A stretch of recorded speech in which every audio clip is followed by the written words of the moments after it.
Ang superherong bata na si Kian. Sa isang tahimik na baryo, may batang nagngangalang Kian na may pangarap na maging isang superhero. Sa bawat umaga, siya ay nagsusuot ng kanyang paboritong cape at nag-iisip ng mga paraan upang makatulong sa kanyang komunidad.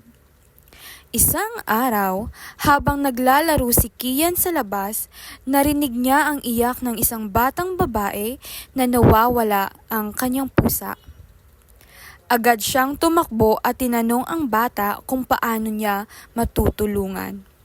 Sa halip na maghintay na may ibang tao, nagdesisyon ang batang si Kian na hanapin ang pusa. Gamit ang kanyang imahinasyon, tinawag niya ang kanyang sarili na Super Kian. Nagsimula siyang magtanong sa mga kapitbahay at naghanap sa mga puno at bakuran. Sa huli, natagpuan niya ang pusa sa taas ng isang sanga. Masayang ibinigay ni Kian ang pusa sa batang babae at ang kanyang puso ay puno ng saya. Mula noon, kilala si Kian sa kanilang baryo bilang Super Kian.